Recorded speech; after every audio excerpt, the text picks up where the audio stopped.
mencionaba, hay figuras análogas, ¿no? Tenemos que establecer qué tipo de trabajadores son. Para empezar, hay personas que están bajo la Ley General del Trabajo. Sencillo, necesitas una relación de dependencia, es decir, alguien que te diga tienes que hacer esto y remuneración. No necesitas un contrato ni nada por el estilo. Ajá. En ese momento se traba lo que es una relación laboral. Y también están los servidores públicos, ¿no?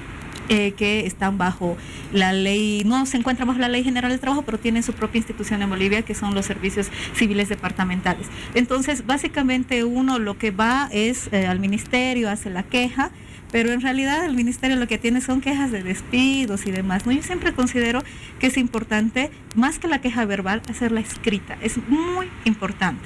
Agarrar un papel y decir, tal persona me está acosando de tal manera, y marcar precedente. Necesitamos esa pruebas. carta inicialmente tiene que ir a la empresa. A la y luego empresa, al jefe, ¿no? Si Ajá, fuera el acoso entre dos iguales, al inmediato superior. También, Víctor Hugo, es importante mencionar que en Bolivia siempre decimos, ¿no?, el famoso chupamedias, tirasaco. Sí, a veces el igual, quien a nombre del jefe te acosa. Entonces, es importante hacer notar y no decir, me acosa o me mira feo. Eso no es acoso. Es decir, el señor tiene malas actitudes conmigo, por tanto, disminuye mi capacidad de trabajo y demás, ¿no? Y tal vez sería importante hasta notariarla, la carta. Uno mismo puede redactar la carta, va a un notario, ahora hay un arancel. Este arancel dice que ninguna carta notariada, no importa la cantidad de hojas, puede costar más de 30 bolivianos. Entonces, cuando tú la notarías, le estás dando fe pública. Y obviamente te tienen que recibir, aunque no quieran, porque hay muchas empresas que primero leen y te dicen, no voy a recibir porque esto va en contra, digamos. Así es. Tienen que recibirte. En el caso que sea muy extremo y no te quieran recibir, agarras un policía y le dices que te haga un acta de representación. El policía va a ir y va a decir, a tal hora, tal día, la secretaria de tal empresa no ha querido recibir, ¿no? Pero obviamente la vía de la conciliación antes del conflicto siempre está presente. Y tú mencionabas, por ejemplo, es muy común, ¿no? Las mujeres, ustedes decían que de cada 10 trabajadores, 7 sufren violencia. En Bolivia, de cada 10 mujeres, 7 sufrimos violencia. Yo podría decir que 10. ¿Ya? Y esta violencia no es simplemente andar con tu ojo verde o que te insulten. Hay 17 tipos de violencia según la ley 348, que es la ley para garantizar a las mujeres una vida libre de violencia. Dentro de este tipo de violencias está la violencia laboral, que hacerte sentir menos por el hecho de ser mujer. Las mujeres, o no, Paola, ganamos menos que los hombres. Yo lo he vivido, tengo 17 años y lo sigo viviendo. ¿Por qué? Porque no somos proveedoras, entre comillas, ¿no? Él es el hombrecito quien mantiene la familia, tiene que llevar a la casa. Las mujeres, haz un cálculo entre gerencia a gerencia, una mujer nunca va a ganar más que un hombre. Desde ahí viene la discriminación, que eso te genera acoso. Tú dices, tengo las mismas maestrías, tengo las mismas especialidades. ¿Cuál es la diferencia? Uno dice, es débil, no tiene carácter para ser jefe. Cuando más bien tenemos mayor carácter quizás para organizar. No, y se ha demostrado, ¿no?, en diferentes instituciones del mundo que evidentemente la mujer tiene una capacidad de concentración muchas veces mayor que el hombre y para administrar tareas múltiples a la vez. Los hombres a veces somos como los caballitos, ¿no? Hacemos bien una cosa y nos enfocamos ahí. La mujer tiene capacidad para hacer muchas otras cosas, pero claro, es una tarea pendiente a nivel mundial. Lastimosamente, lo que ocurre en Europa, ocurre en Estados Unidos, ocurre en Bolivia. Lastimosamente, esa diferencia entre el 30, 25, 20% de esa edad todavía pervive.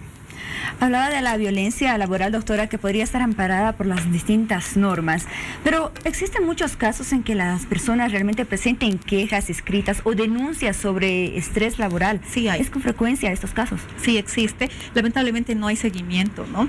Pasa que la Constitución tiene un capítulo dedicado exclusivamente a los derechos de los trabajadores y las trabajadoras.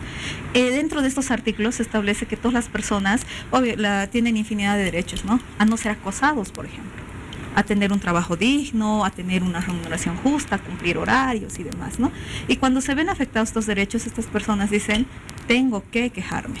Entonces, lamentablemente van al ministerio, van a otras instituciones y no hay una atención óptima. ¿Por qué? Porque no se han reglamentado estos derechos. Es tarea pendiente para el Estado boliviano reglamentar y decir cuáles son las sanciones, por ejemplo, ¿no? Obviamente, a nivel empresa privada existen manuales, existen reglamentos internos, que es uno de los requisitos que te pide el Ministerio de Trabajo al momento del registro. Entonces, tendríamos que ver esos manuales, cuáles que establezca qué se considera acoso, qué se considera algo malo para el trabajador, ¿no? Porque hay distintas maneras. Les sobreexigen, los tratan mal, o también, como dice Walter Rizzo, ¿no? La indiferencia, lo opuesto al amor no es el odio, es la indiferencia. Y en el trabajo aplica. Cierto. Ante una queja que presenta un trabajador respecto a estrés laboral, ¿cómo se tendría que hacer el seguimiento? ¿Cómo se tendría que determinar si realmente existe estrés laboral en ese trabajo? A nivel administrativo no se va a poder hacer nada, ¿no? Pero una de las pruebas más eficientes que Gary seguramente nos va a explicar, obviamente es un certificado psicológico, ¿no? El estrés, una persona estresada no lo puede negar, se siente, es como que la vibra está de estrés, ¿no?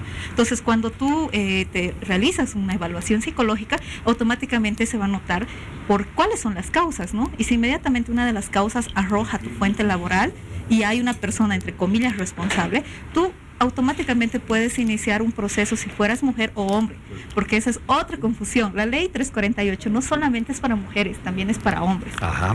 Entonces podrías iniciar algún delito. Dentro de los nuevos delitos que crea, son 7, está por ejemplo el acoso sexual, que antes no era delito. Y el acoso sexual, independientemente del sexo, los hombres y las mujeres que tienen una situación de poder, ese es el requisito que tiene ese delito, independientemente del sexo, son tan acosadores. Ahora, Hombres,